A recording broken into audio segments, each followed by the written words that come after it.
Hey, Joes. Before we dive into week 3 of Nerdoween, I just want to level with you for a second. If this episode feels a little leaner than the last couple, you're not imagining things. Because it is. Because even monsters need to take a night off. When my kids ask me to hit the local harvest festival and play a round of What Do You Meme, or crash on the couch for spooky movie nights, they're going to get my time. And honestly, that's how it should be. Now, for those who might be new around here, this really is a one-man show. I do all the research, writing, recording, editing. Every pixel and waveform you hear comes straight from this one caffeine-powered brain. And I love it. But that also means balance matters. I'm a firm believer that work should never trump family. We live in a world that tells us to grind nonstop. And I'm here to remind you that rest is part of the process. You can chase your goals and still make time for the people who make it all worth chasing. So yeah, this one might run a little shorter, but it's still packed with killer stories, solid laughs, and all the nostalgic horror goodness you come for. You'll still get 2 drops a week. That will not change, because that's the promise. I just want to keep it real with you before we roll. And hey, with your continued support, maybe one day I'll get to make this my full-time gig and still take those Harvest Festival breaks guilt-free. All right, heartfelt moment over, the fog's rolling in, the lights are low, and Nerdoween Week 3 starts now.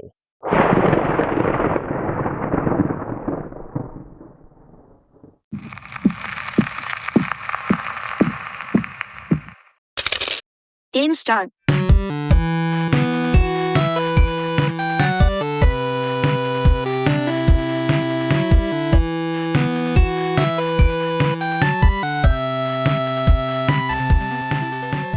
Hey, welcome back to the Average Joe Nerdcast. I'm Nate, your resident boogeyman, and you've clawed your way into week 3 of Nerdoween.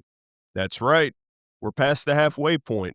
The pumpkin lights are dimming, the candy bowl's half empty, and your streaming algorithm has fully committed to thinking you only watch things where someone screams every time they look under the bed.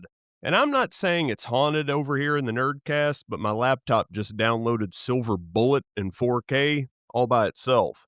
No input, no search, just boom, Stephen King, Gary Busey, and a werewolf on a moped. So, yeah, we're in it now. This week's theme is franchises of fear. We're talking the monsters that stuck, the ones that went from myths and one-off terrors to full-blown pop culture empires, movie icons, gaming legends, and everything in between. Week 1 was the foundations. Dracula, the OG bloodsucker, and all the old world creatures that started the lore engine running. Week 2 gave us Frankenstein's monster and the haunted hardware, where the monsters came with serial numbers and power cords. And this week is where horror became brandable, where the creatures evolved, the franchises multiplied, and the fear started wearing action figure armor. And speaking of primal instincts wrapped in franchise packaging, let's talk about the original curse that refused to die, the werewolf.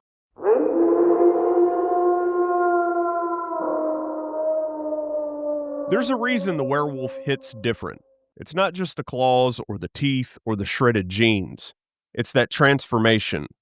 That idea that inside every one of us there's something feral, waiting for the right night to come out. Before the silver bullets and Hollywood prosthetics, the werewolf was pure folklore. A story whispered in the dark about what happens when you lose control. In medieval Europe, they blamed lycanthropy on curses, the devil, even eating the wrong kind of meat. In the 1800s, doctors thought it was a form of madness. But by the 1900s, Universal Pictures turned it into tragedy.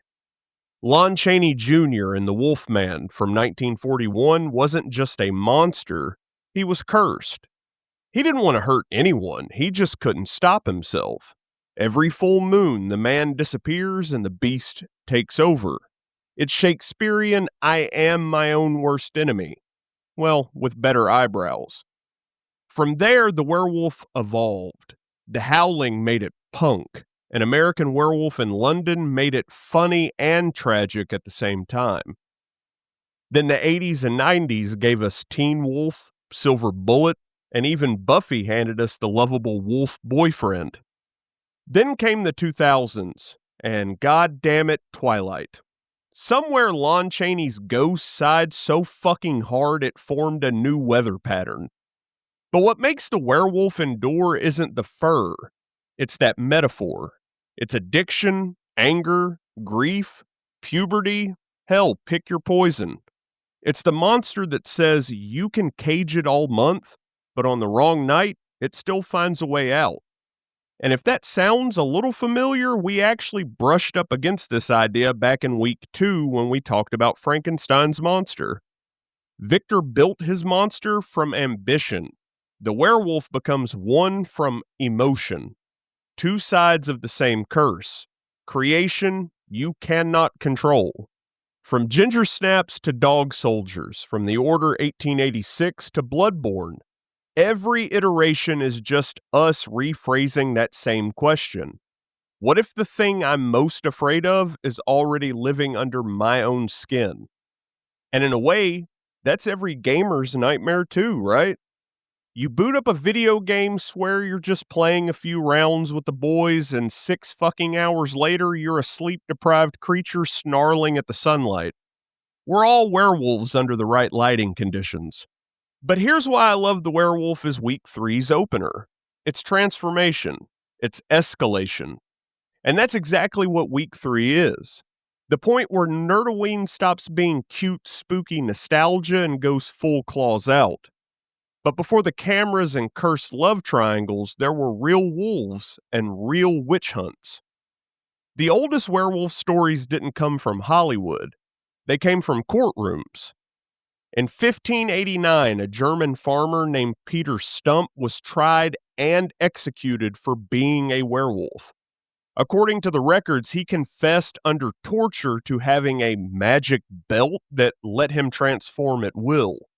He was accused of murder, cannibalism, and witchcraft, and the punishment was just as brutal as the legend. Europe in the 16th century was obsessed with finding monsters, and if they couldn't find one, they made one. The Werewolves of Poligny, the Beast of Gévaudan. Each case mixed hysteria, faith, and fear of the wilderness. When people couldn't explain a murder, it became a beast attack. When a body was missing, they blamed the moon. It was early true crime, just with more fur. Over time, the werewolf story evolved right alongside civilization. As cities grew, the wolf became a metaphor for what we lost. Instinct, freedom, the ability to howl without being muted. By the time film got involved, the wolf wasn't the villain anymore. It was the victim. Larry Talbot didn't choose the bite. He just couldn't escape it. And that's where horror found something honest. The werewolf became the blue-collar monster. Cursed to punch the clock, no union benefits, just an occasional mauling. Fast forward a few centuries and suddenly the monster got a makeover. Traded pitchfork mobs for pack loyalty. Modern werewolf stories aren't just about rage. They're about belonging. We went from the Wolfman's loneliness to Teen Wolf's basketball pack, to Underworld's lichens fighting for survival, to the Wolf Among Us making the beast the detective. We turned the curse into community. It's the same shift we've seen in fandom. Every pack is a little chaotic, a little cursed, but loyal to the bone. You find your people. You find your howl. And that might be why the werewolf keeps coming back stronger than vampires or mummies, because we get it. We know what it feels like to hold something back all month until it breaks out. That's adulthood. That's life. That's lycanthropy with better posture. And while the movies handled the soul, the scientists couldn't help asking the question, what if it wasn't a curse at all? So let's be nerds for a second. If lycanthropy were real, how would it work? The myth says transformation happens with the full moon, so about every 29 and a half days. That's a metabolic cycle. Imagine a body that spikes adrenaline, testosterone, and bone density once a month like clockwork. You'd burn through calories faster than a gamer on a Red Bull binge. The hair growth? Keratin overdrive. The strength? Hormonal surge. The rage? Brain chemistry misfire. It's less curse of the wolf and more biology rebelling against civility, which, if you really think about it, describes most of social media. And here's the part the movies skip. The wolf shows up everywhere humans do. You can't find a map without paw prints on it. In Greece, they had Lycaon, a king who served Zeus human stew and got turned into a wolf for being the worst host in mythological history. Moral of the story? Don't be a cannibal, and don't invite Zeus to dinner unless your Yelp rating is absolutely immaculate. In Norse sagas, berserkers wore wolf and bear pelts to channel rage and battle. Men who chose the beast to survive the world they were in. That's a different kind of horror. Not a curse, but a strategy. Central and Eastern Europe had werewolves or shapeshifters tied to eclipses, bad omens, and that one neighbor who always seems to be digging holes at midnight. Silver didn't become the rule until much later. Earlier stories were like, just keep him outside. Mesoamerican lore brings us Nahuales, human sorcerers who become animals, often wolves or jaguars.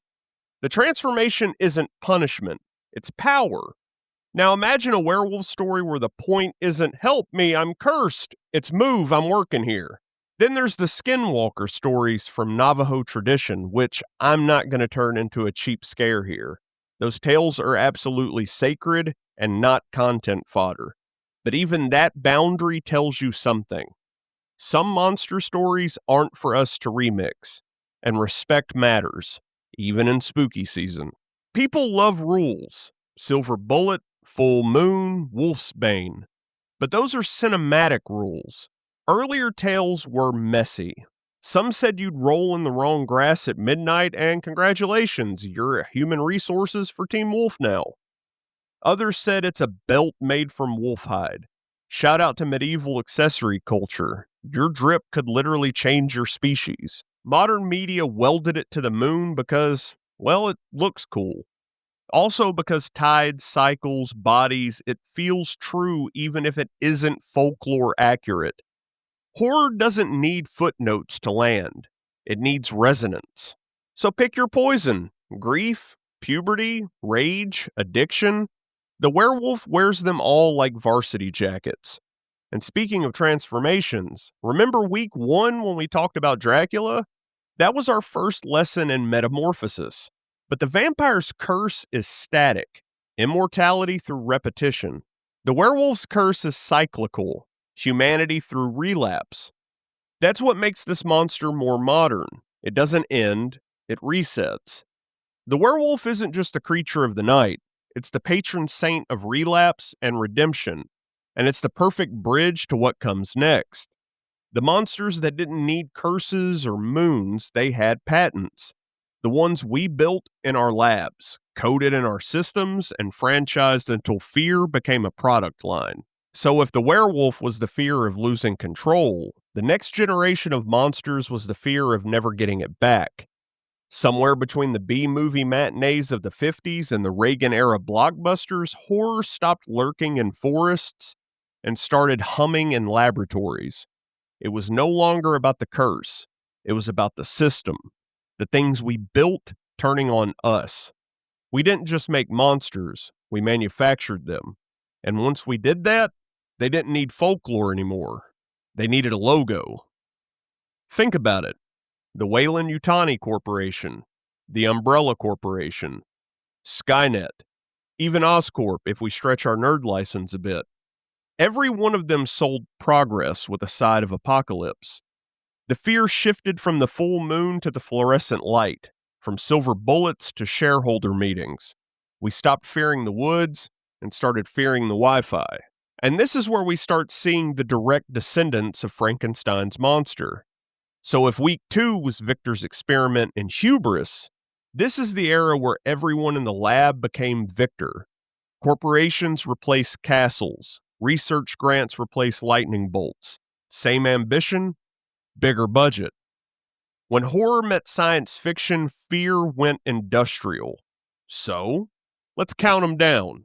The ultimate offspring of progress and panic. At number 5, the Brundlefly. From The Fly, 1986. You know you've messed up when your own teleportation pod decides to remix your DNA. Seth Brundle, Jeff Goldblum in peak Curious Chaos mode, walks into a telepod with a fly and walks out as body horror's most tragic figure. He isn't evil, he's just failing, molecule by molecule. His teeth fall out, skin sloughs, fingernails pop like bubble wrap from hell. It's genius meeting decay, innovation meeting hubris. The Fly is fear of science unchecked, but it's also heartbreak.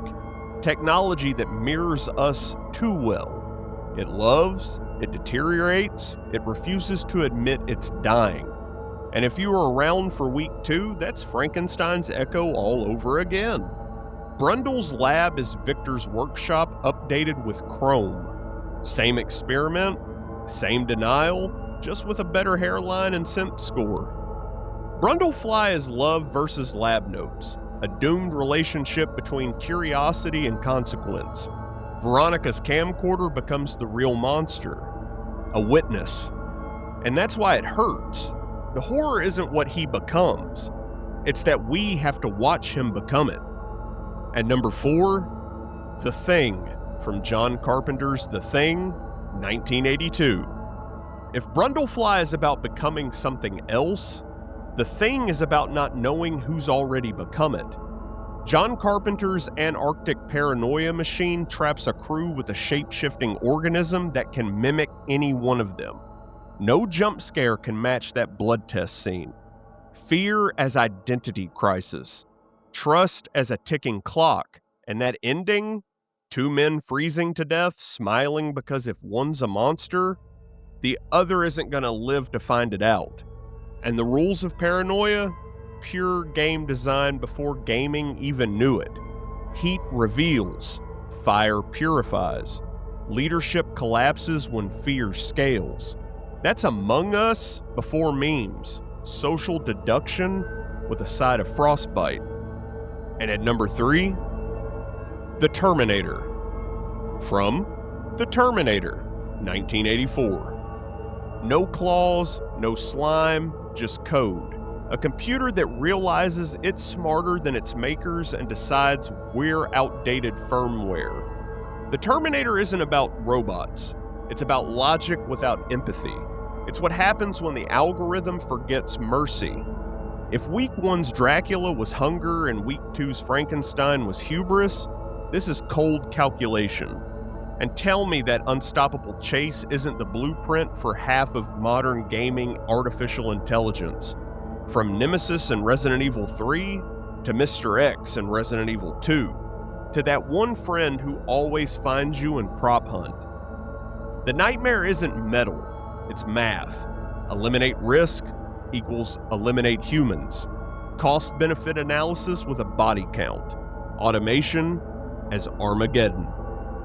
And at number 2, The Predator. From The Predator, 1987.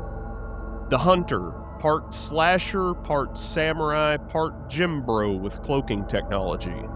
The Predator's genius is its simplicity. It's not here to destroy the world, it's here to earn a trophy. That flips the power dynamic. We are the challenge. We are the game. And in that, it says more about toxic masculinity and colonialism than half the think pieces on either. Every movie since has reinterpreted that ritual hunt. Soldier, cop, scientist. Through it all, one truth remains. Nobody rocks fishnets like an intergalactic big game hunter. Or Jesse Ventura in 1987. The Predator's a mirror of our ugliest myth. Conquest disguised as challenge. He doesn't kill the unarmed. He honors worthy foes. He collects skulls like save files. He's the monster that believes in sportsmanship. And at number 1, the Xenomorph, Alien, 1979. The perfect organism, designed by nightmares, engineered by art. It's not just a creature, it's a statement. Life stripped of morality, sex turned into survival, birth weaponized. H.R. Giger's design is the textbook of biomechanical terror. A body both organic and industrial, familiar and alien. And remember, Giger's fingerprints are still on everything we fear in tech. If you listen to the Haunted Hardware episode, this is that idea evolved. The hardware becomes the haunting. That hiss alone could curdle milk through a spacesuit. Alien proved that in space, no one can hear you scream, but the corporate rep will still try to monetize it. Alien changed horror because it gave us isolation in the void, and its terror keeps mutating. Queen, drone, hybrid, crossover brawler. Fear that adapts.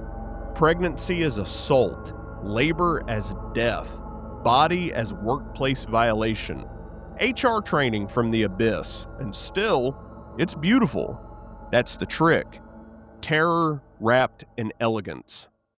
And if you've been here since the first episode of Nerdoween, you know I gotta crown the true king of sci-fi horror.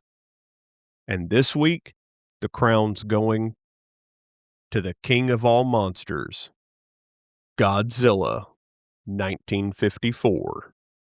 Before there were facehuggers and hunter aliens, there was the lizard that wasn't supposed to exist at all.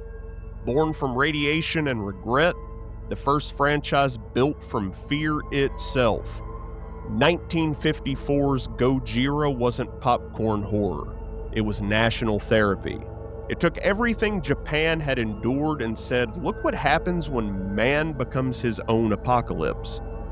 Then came sequels, spin-offs, crossovers, cartoons. We turned an atomic allegory into a Saturday morning superhero. That's the life cycle of fear. What terrifies us today becomes merchandise tomorrow. Godzilla wears 3 crowns. 1954, the wound, ash on water, fear that remembers. In the Showa Heisei era, the mask, friend, foe, father figure.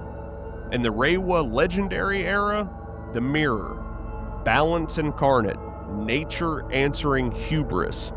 He's proof that horror survives by mutation, from tragedy to meme, from warning to comfort. So, hail to the king, baby. And that roar carries us straight into the next evolution, the era when fear itself became a product line. Sequels, spin-offs, shared universes, because if you can't kill the monster, you can always market it. So if Godzilla showed us what happens when fear grows scales in a fan club, by the 2000s, that idea had gone full franchise mode. Horror wasn't just scary anymore. It was everywhere. We got cinematic universes before Marvel even thought about color grading. And studios learned one terrifying truth. Fear prints money. Fear in franchises. That era when horror went corporate and self-aware. I want you to picture it. It's 2004. You're standing in line at a movie theater, and there's a cardboard cutout of Tobin Bell that says, "Do you want to play a game?" And you're not sure if he means Saw the movie or the upcoming PlayStation 2 tie-in. The early 2000s weren't just another decade of sequels, they were a factory of fear. We had Saw, Final Destination, The Ring, The Grudge, Hostel, Jeepers Creepers, Wrong Turn, Resident Evil, Silent Hill. Blockbuster's horror shelf practically needed its own zip code. And each film tapped a different anxiety. Saw, morality through machinery. Final Destination, death as algorithm. The Ring, cursed media and the dawn of viral fear. Hostel, travel paranoia in a post-9/11 world. Resident Evil, corporate apocalypse chic. By 2008, even Prom Night got rebooted. You couldn't walk through a mall without hearing a screamo remix of Hello Zepp. And then came Paranormal Activity. Basically the original home security footage. Blair Witch had already blazed the trail in '99, Paranormal proved you could terrify the world with 15 grand, one camera, and a terrified girlfriend. It wasn't just the films, it was the marketing. Studios realized if you could convince people something might be real, they'd do your advertising for you. Fake websites, viral tapes, ARG breadcrumbs, all feeding early internet curiosity. We didn't just consume horror, hell, we spread it. You'd hear rumors in school. Hey, did you know that girl from The Ring actually died after filming? Or the Blair Witch cast really disappeared. We were digital campfire kids passing scary stories over AIM and chain emails. And if you didn't forward that message to 7 friends before 3 a.m., you were apparently doomed. So, of course, we all did it. That mix of skepticism and belief was magic. The line between urban legend and marketing campaign vanished. We didn't just watch horror, we participated in it. So, real quick, let's look at some case files from some of that marketing that haunted us. Case File 1, The Blair Witch Project in '99. Missing person posters, IMDb pages listing actors as deceased. A website coded like a ranger's report from hell. Everyone swore they knew someone who knew someone from Burkittsville. The genius wasn't the footage, it was the absence. Case file number 2, The Ring from 2002. Burned VHS tapes left in dormitories. Late night screenings where someone always turned off the lights at 7 days. Urban legend as marketing plan. Case file 3, Cloverfield from 2008. ARGs, fake soda brands, found clips of chaos. The fear wasn't what is it? It was, are we in it? FOMO weaponized. Half of being a horror fan back then was sleuthing on dial-up, piecing together myths between buffering screens. Now, before we move on, let's talk about what those 2000s Halloweens felt like. Even if you'd aged out of trick-or-treating, you still remember the energy. That electricity in the air when October hit. Step outside and you'd smell wet leaves, cheap fog fluid, and a dozen jack-o'-lanterns burning the same 3 candles. Costumes came in plastic bags with a picture of a kid way cooler than you on the front. Those vinyl masks fogged up the second you breathed, and every porch light promised either candy or a jump scare from someone's dad pretending to be asleep in a lawn chair. For those of us too old for candy routes, Halloween just evolved. We had basement parties, borrowed fog machines setting off smoke alarms, pumpkin carving while My Chemical Romance blared in the background. Hot Topic hoodies, fingerless gloves, Nightmare Before Christmas belts. And someone always showed up as Ghostface. Again, we were the last generation that trick-or-treated without smartphones. The last to print our routes on MapQuest, the first to post blurry digital camera pics online on our MySpaces the next morning. You couldn't buy atmosphere like that. It was built from sugar highs, cheap makeup, and pure imagination. And for a lot of us, that's where our lifelong love of spooky season started. Right there between the glow sticks and the fog machines. And if you were part of that crowd, you remember when Halloween parties starting doubling as LAN nights. Halo 2 humming in the basement, Saw looping upstairs, pizza rolls smoking in the oven. That was our haunted house. A dozen friends, shoulder to shoulder, screens flickering like ritual candles. We didn't need VR to get immersed, we had lag. When your buddy's voice echoed 3 seconds behind a plasma rifle shot, that was a jump scare. The 2000s hit a perfect intersection of analog and digital fear. We still believed in monsters, but now we also feared the feed. Online enough to spread panic, but not savvy enough to fact check it. Horror thrived in that tension. You'd watch The Ring, shut off your TV, catch your reflection flicker in the glass, and swear something moved. You'd whisper, 7 days, to your friends just to see who flinched. That was the last era where fear could be communal. Before algorithms curated your nightmares, we shared them like mixtapes. And when people ask me what the scariest decade was, I gotta say the 2000s. Not because the monsters were real, but because the memories were. The 2000s burned bright, loud, messy, unforgettable. But no Scream lasts forever. Eventually, the echoes fade, the credits roll, and the monsters we loved start to lose their reflections.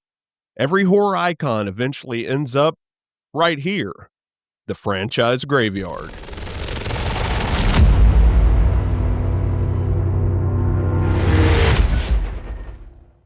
The franchise graveyard is a foggy place where great ideas wander forever, rebooted, recast, and remarketed until they forget who they are. Halloween, Friday the 13th, Hellraiser, the Texas Chainsaw Massacre, all legends, and all exhumed more times than Tutankhamun. The problem, fear doesn't scale.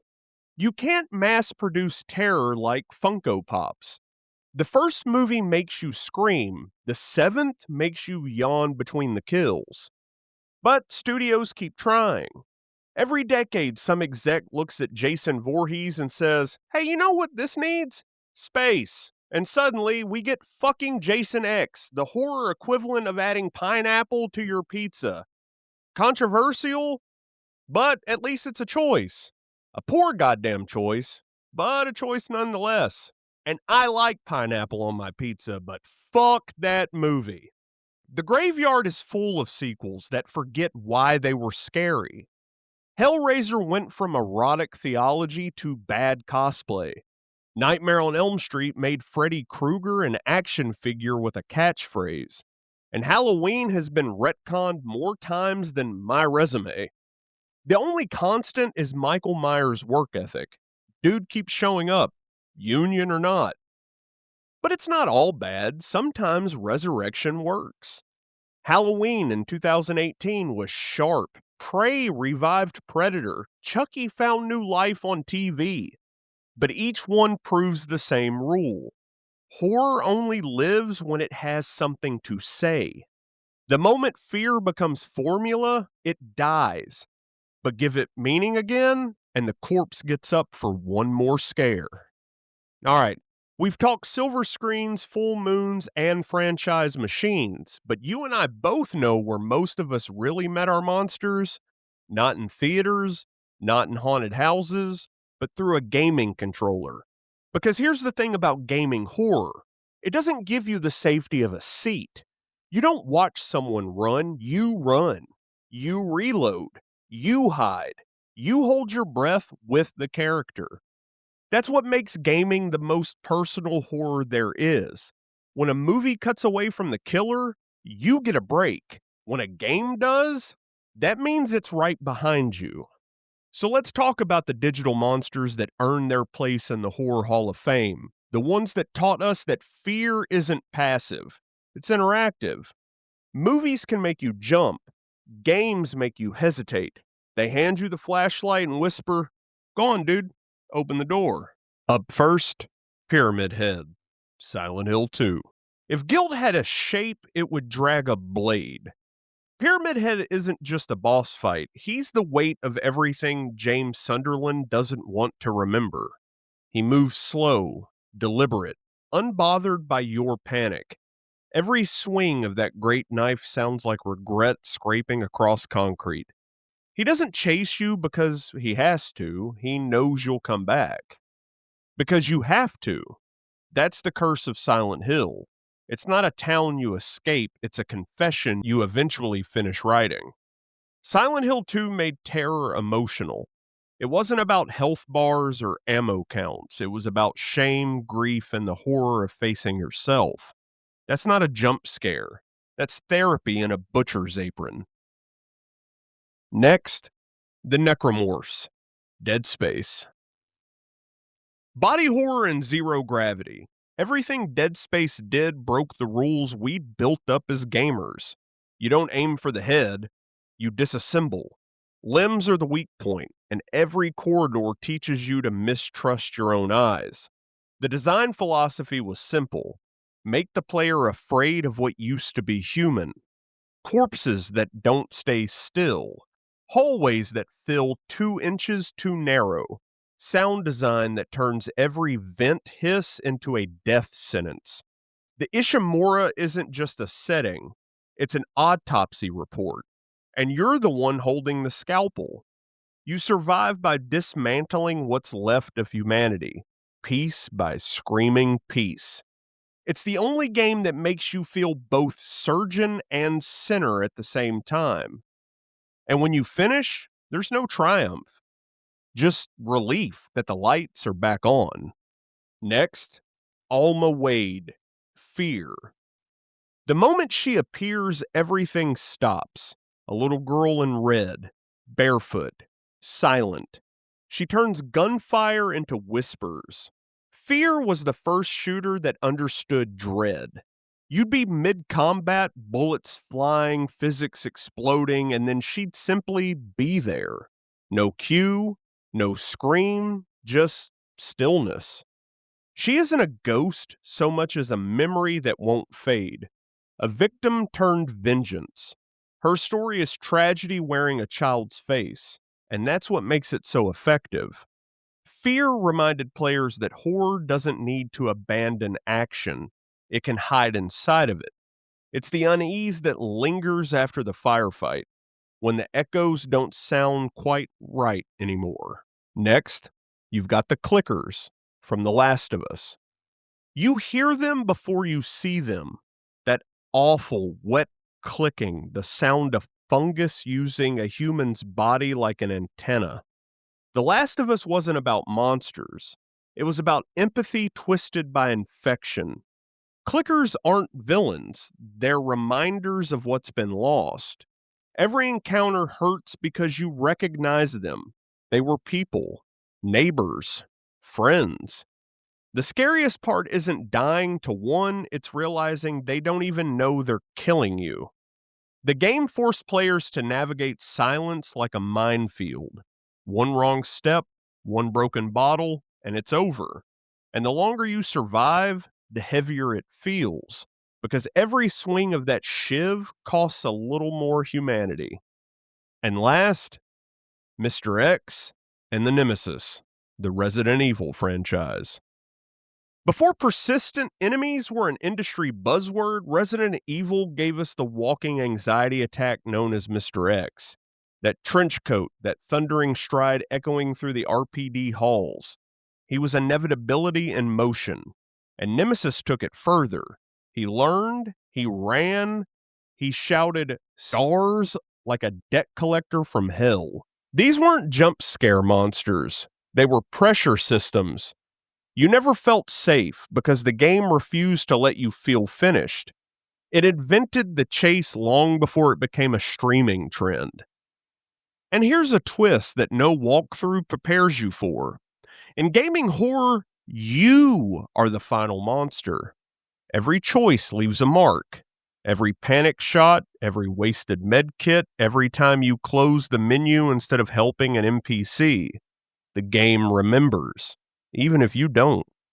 The illusion of control is the best scare of all. Movies let you sympathize with the victim. Games make you be the victim, and sometimes the villain too. That's what makes gaming horror so unique. It doesn't give you distance. It sits you down, hands you the flashlight, and says, if you want to see what's next, you're going to have to open the door yourself. Fear in gaming isn't cinematic. It's participatory. It's heartbeat, headset, and hesitation. Because somewhere between the analog sticks and the dark, you stop being the audience and start being the prey. And that's the power of gaming horror. It makes you live the fear. But long before we picked up controllers, we were sitting in dark theaters watching someone else take the hit. So let's rewind to the monsters that started it all. The ones that bled, howled, and transformed right there on celluloid. It's time for our movie monster spotlight. And today, we're looking at one that redefined transformation itself. Now, you can't do a werewolf episode and not end here. An American Werewolf in London is the perfect full-circle monster movie. Part horror, part comedy, all transformation anxiety. Two American backpackers, foggy moors, a bad decision, and boom, instant lycanthropy. But what makes this film timeless isn't the gore, it's the melancholy. It's about friendship, identity, and the nightmare of not recognizing the person you're becoming. The film opens with that eerie British warmth. Cozy pubs, laughter, locals who definitely know more than they're saying. Then the attack hits, and it's over in seconds. The camera doesn't linger, it imprints. Every frame after that feels haunted by the guilt of survival. Rick Baker's makeup work won the first ever Oscar for makeup effects. And deservedly so. That bone-popping, skin-stretching transformation sequence is still the benchmark. Every werewolf film since has chased that moment. And failed. Every single one. But the real genius of American Werewolf is tone. It walks a tightrope between absurdity and agony. It's funny, tragic, and horrifying, sometimes in the same breath. The nightmare sequences with Nazi werewolves feel like fever dreams, yet somehow they fit. It's horror filtered through trauma, absurd because trauma is absurd. Even the soundtrack mocks the protagonist's suffering. Blue Moon, Bad Moon Rising, Moon Dance, every track's a cosmic joke, reminding you that fate's laughing at you too. And that ending, brutal and brief, our hero, cornered and shot dead, transforms back into a man just in time for heartbreak. The monster dies, but the tragedy is that he never stopped being human. It's the perfect metaphor for the werewolf itself. The curse isn't the transformation. It's remembering what you did after. You wake up covered in proof and have to live with it. That's horror's deepest vein. Not fear of the beast, but fear of the morning after. What makes American Werewolf even more iconic is its legacy. It opened the door for horror hybrids. Without it, there's no The Fly, no Evil Dead 2, no Shaun of the Dead, no Get Out. It proved you could laugh at fear and still respect it. That you could explore grief, identity, and gore all in one howl. Even its lesser-known sequel, An American Werewolf in Paris, showed how fragile that magic balance really is. Same formula, no soul, because you can copy the fangs, but you can't fake the heart. John Landis directed it like a haunted joke, and that's why it still feels alive. The movie doesn't punish you for laughing.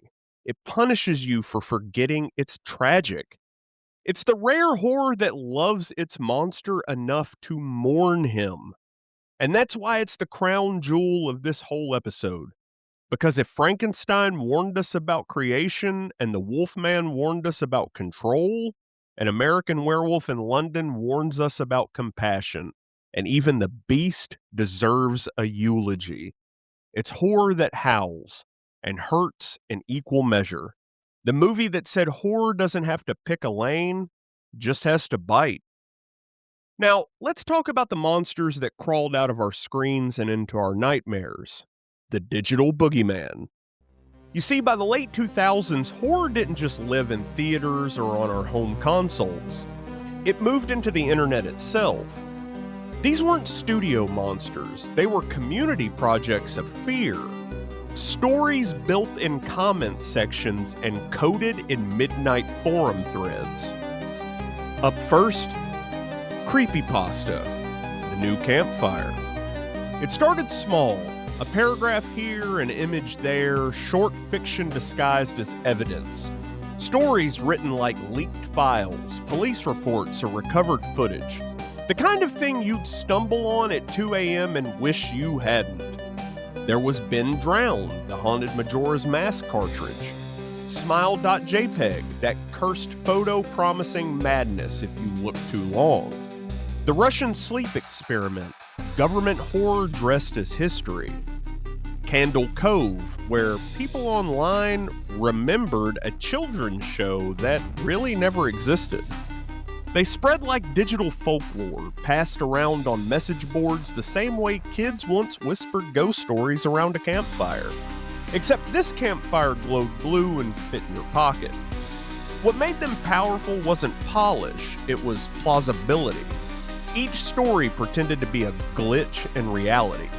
Something that might have slipped through the cracks of the web, and the comments below became part of the myth. Every "is this real?" kept that fire burning.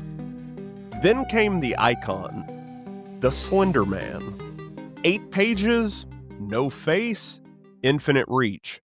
He was born from a Photoshop contest on the Something Awful forums, a simple image of a tall man in the background of old photographs. And that's all it took. A faceless shape in a suit. No blood, no gore, just presence. And because the internet is a place where imagination snowballs, he grew overnight. Fan stories, videos, found footage games, a monster so simple it became a meme. Until it wasn't funny anymore. That was the moment the internet learned the difference between fiction and belief. People began claiming to see him. To feel him. Fear had left the browser window. Slenderman wasn't created by a studio. He was created by us. Collective storytelling. Digital folklore. Proof that even online, the line between myth and memory is thinner than a JPEG. Then YouTube entered the chat. Creators like Marble Hornets, Tribe 12, and Everyman Hybrid took Slenderman and gave him a cinematic language. Suddenly, horror didn't need film budgets, it needed Wi-Fi and nerve. Shaky cameras, distorted timestamps, cryptic titles like Entry Number 54. And then came the next mutation, analog horror. Series like Local 58, The Mandela Catalog, The Backroads, Gemini Home Entertainment. They looked like corrupted TV broadcasts or forgotten PSAs. A weather alert would play normally until the voice calmly said, "Do not look at the moon." And somehow, even knowing it was fake, you'd still close your blinds. That's the brilliance of the digital boogeyman. There's no soundtrack to warn you, no jump cut to cue the scream, just the creeping sense that something real has glitched its way online. Every scroll feels like a coin flip between meme and menace. A video buffer stalls just long enough for your pulse to notice. A face flickers for half a second too long in the static, and your brain whispers, "What if this one's real?" And the internet didn't kill the monster, it democratized it. Anyone with Wi-Fi could make fear go viral. Anyone could build a myth. And when millions of us started contributing, the web became one endless haunted house. Door after door, hyperlink after hyperlink, each click deeper into the dark. That's the evolution of horror, from folklore to film to forum post, from whispered tales to copy and paste legends. We stopped just watching horror and started writing it together. And that's where things come full circle, because behind every monster, whether it's a creepypasta thread, a latex suit, or a AAA video game model, there's a creator. Someone sculpting fear from imagination and sleepless nights. So before we close the book on week 3, let's pull back the curtain and look at the people who build the nightmares. This is Behind the Screams, the magic of real monsters.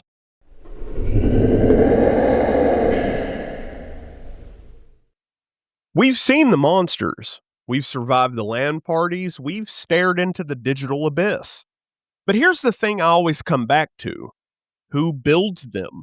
Every scream that's ever echoed through a movie theater or a pair of Turtle Beach headphones started the same way, with someone dreaming it first. That's what this part's about. The people who turned fear into form. The artists who made nightmares real.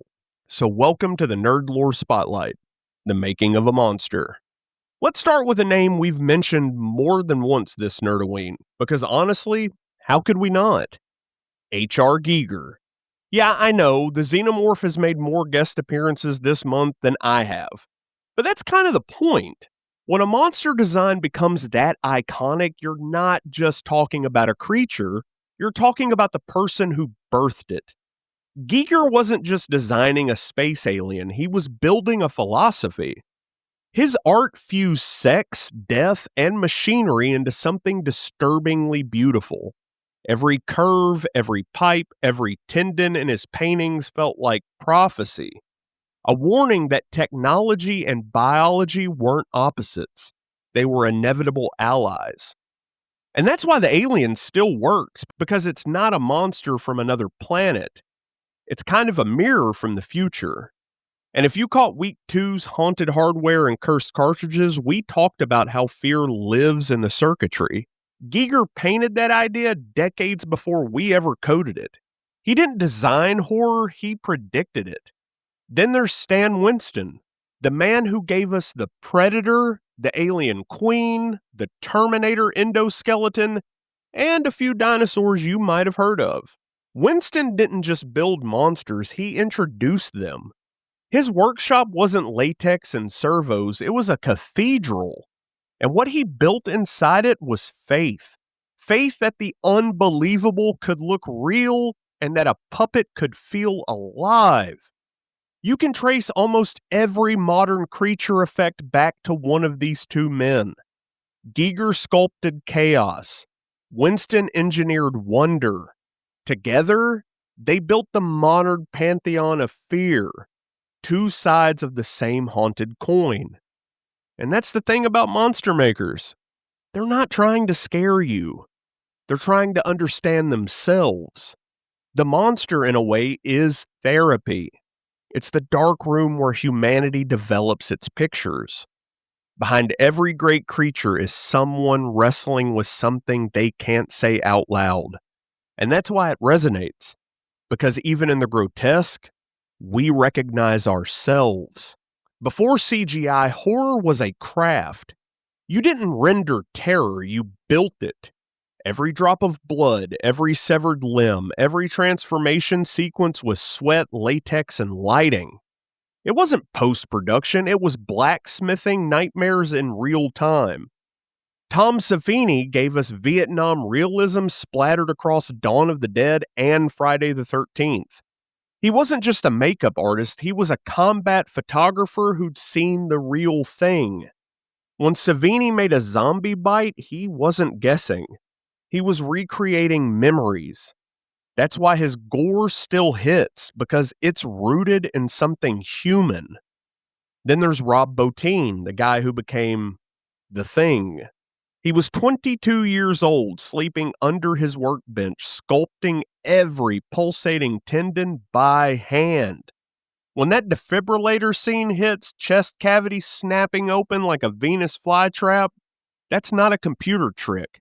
That's hundreds of moving parts, puppeteers, and camera timing syncing up perfectly. Art made from obsession and exhaustion. And Rick Baker, the man who turned transformation into poetry. When he made An American Werewolf in London, there was no digital shortcuts. It was stop-motion flesh, tendon stretching like guitar strings. Every scream from David Naughton was half acting, half please end this makeup session. That transformation wasn't just special effects, it was pain. That's why it still haunts us, because you can feel it.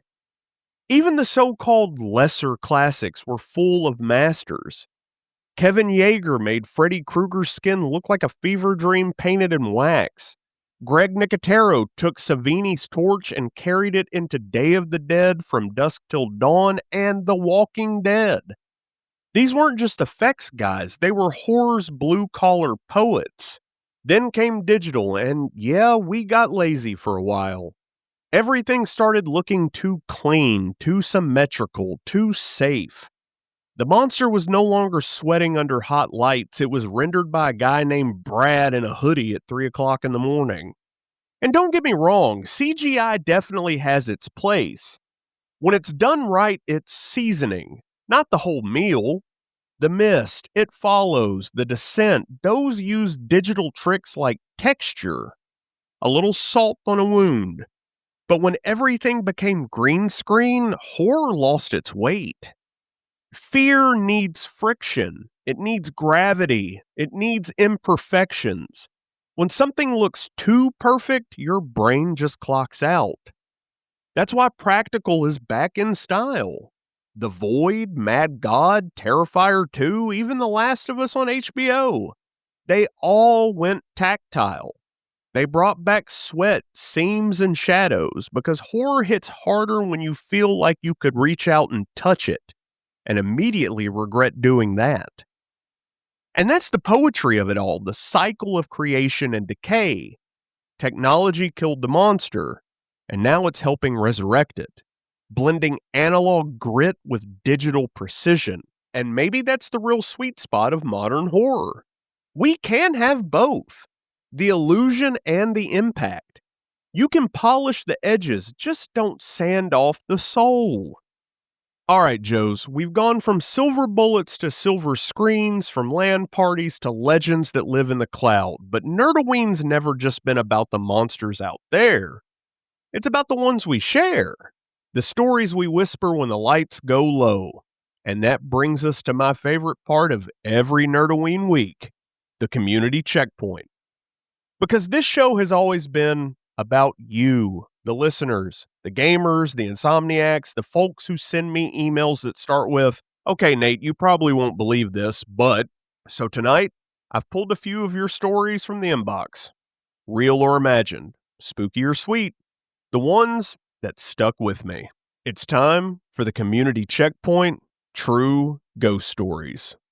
We'll call this first story, The Woman in the Road, submitted by friend of the pod, Noah. When people ask me for a scary story, I always go back to 2021, right after I got my license. Every Friday night, my friends and I did the same thing. Hit a gas station, grab some snacks, drive the back roads, talk, laugh, listen to music. It was our routine, our end-of-week ritual. And this night started no different. It was close to midnight, the fog hanging low, middle of nowhere. We come out of a bend in the road and our headlights catch a shape up ahead, walking towards us. The driver and I say it at the same time. What in the fuck? Our buddy in the back leans forward, trying to make sense of it. And as we get closer, the shape sharpens and we realize it's a woman, barefoot, wearing a hospital gown, just walking straight down the center line of the road. And here's the part that really got us. She didn't react, didn't flinch, didn't even look our way. She just kept walking, like we weren't even there. That was the moment the whole car went silent. You could feel it. That invisible chill that tells you something is wrong. Like every instinct in your body suddenly agreed on one thing. Get the fuck out of here. We pass her and instantly lose it. My heart's pounding out of my chest. Every hair on my neck stands straight up. And we don't stop. We don't turn around, we just gun it, flooring it down that back road until we hit the next town and pulled into a gas station lot to breathe. And we never went back. Never found out who she was, where she was going, or why she was even there in the first place. And honestly, I don't think any of us wanted to know. And maybe it's not a ghost story, but it's the most terrifying, most disturbing thing I have ever experienced in my life so far. Yeah, no, that's nightmare fuel. See, that's the kind of story that hits different because there's no punchline, no twist, just something out there on a quiet back road that doesn't make sense and never will. You can explain a shadow, or a sound, or even a ghost story. But someone walking barefoot in a hospital gown at midnight, not reacting to a speeding car, not even there in the normal sense, that's pure uncanny. That's the kind of thing that stays with you. All right, let's keep it rolling. Because if that didn't make you double check your rearview mirror, this next one just might. We'll call this story The Haint of Butler County, from friend of the pod, Dina. Back in the day, there was all kinds of strange stuff happening out in Butler County, Kentucky. Scattered all through those backwoods and hollers, people used to whisper about a haint that roamed the hills, a restless thing that never stayed gone for long. And this story, it didn't happen all at once. It started back in the 1930s with my mammy, and it followed our family clear into the 90s. Nearly 60 years of the same face in the dark. Now, when my mammy was a little girl, sometime in the early 30s, she woke up one morning and saw something pressed against her bedroom window. A face. She said it had wild, matted white hair and its skin looked almost human, but the nose and teeth were like a dog's. Long, jagged fangs glinting in the glass, growling low enough for her to feel it in her chest. And decades later, her grandson Joey, my first cousin, was asleep when a sound at the front door jolted him awake. He turned his head and immediately froze. Through the window, the same pale, snarling face stared back at him. The same white hair, the same dog-like teeth. He swore it grinned at him. And by the mid-'80s, the stories were still happening. I was about 10 when our next-door neighbor's dogs went wild one night, barking and crying like something was in the yard with them. The neighbor opened her front door to look and saw a white shape drifting across the grass. No feet, just tangled hair gliding straight toward the woods behind her house. A few years later, near the end of that decade, my sister's boyfriend came by one night. They were parked out front in his truck, facing the open field and tree line. Inside, my youngest sister, Jamie, was with me and our parents when she suddenly screamed. We ran to her and she said she'd seen it. That same white figure, matted hair, dog nose, and sharp teeth, staring in through the window. When she screamed, it took off. And out by the truck, my other sister came running in, saying they'd just seen something white float right past them, cross the field, and vanish into the woods. That was the last time anyone in our family really saw it. Not long after, in the early 90s, we finally left Butler County. But even now, folks who still live up in those hills say something prowls the tree line when the fog sets in. White. Hair like static, teeth like a dog, and they'll tell you the Haint of Butler County is still there. And Dina wanted to add this in her own words. A lot of things happened out there, more than just what I've told here. There's something about Butler County. The air, the woods, the ground itself, it just feels wrong. Even now, I hate going back to visit. It's like the land remembers.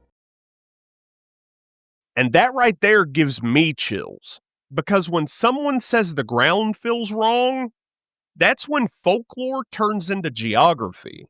That's when the haunting isn't just about what people see, it's about what the land itself remembers.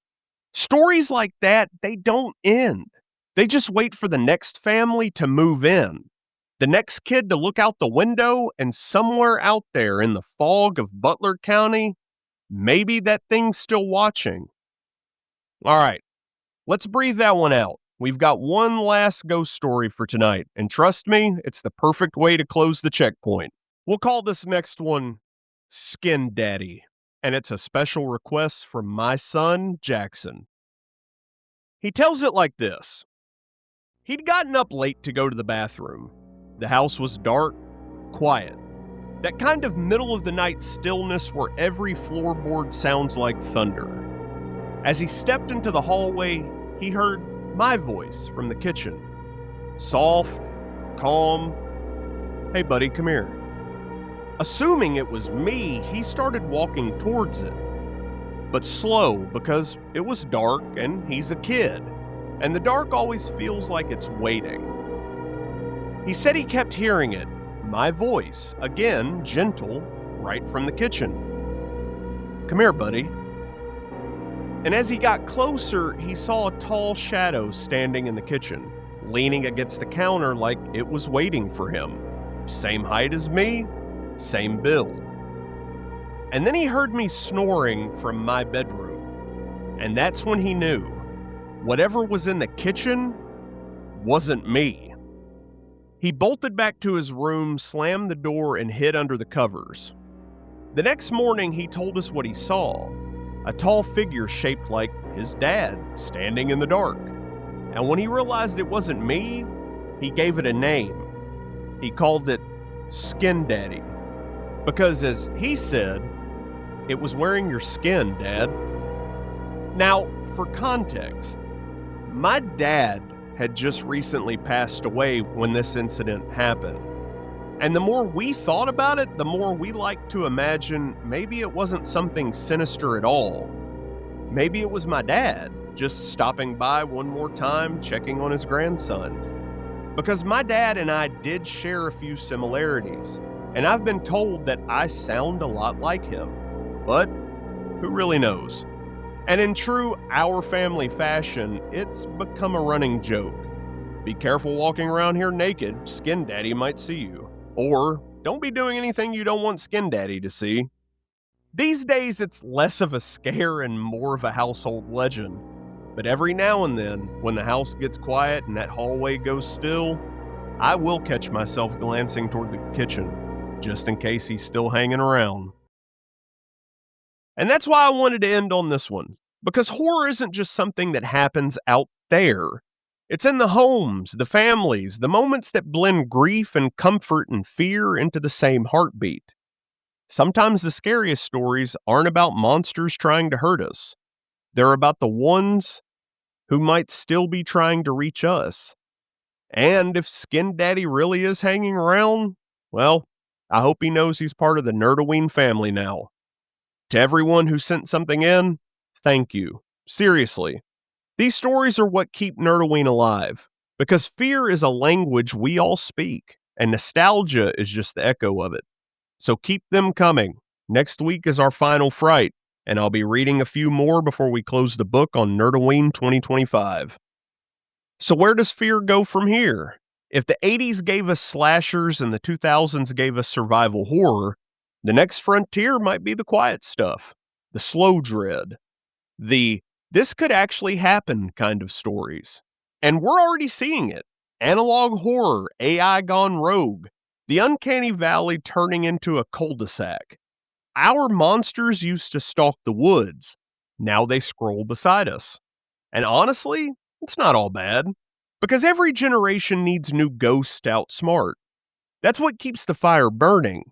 Each of us takes a turn holding the flashlight and saying, "Here, your turn to tell it." That's the magic of horror. It's not about ending the story, it's about keeping it alive. And that, my friends, wraps up week 3 of Nerdoween, Franchises of Fear. From werewolves to Wi-Fi, from Brundlefly to broadband, we've charted how fear evolves, how it adapts, survives, and somehow still finds a way into our hearts and hard drives. If you made it this far, you're a part of the pack now. I appreciate you spending your time, your ears, and your nostalgia with me. Big shout-outs before we close. To My Player 2. Thank you for keeping the lights on when I'm rambling about monsters at 2 o'clock in the morning. To Cap, who always believed this little show could go big. To my brother holding down the AJN fort. And to Pickle, stay away from the blood moon, okay? I'm not losing another party member to a werewolf bite. And to you, the listeners, the community, the storytellers, thanks for making this more than just a podcast. You made it a ritual. Remember to rate, review, and share it with your fellow nerds. And feed the almighty algorithm gods. It helps more people stumble into our little corner of nostalgia and nonsense. Until next time, stay gold, nerd bold, and stay spooky.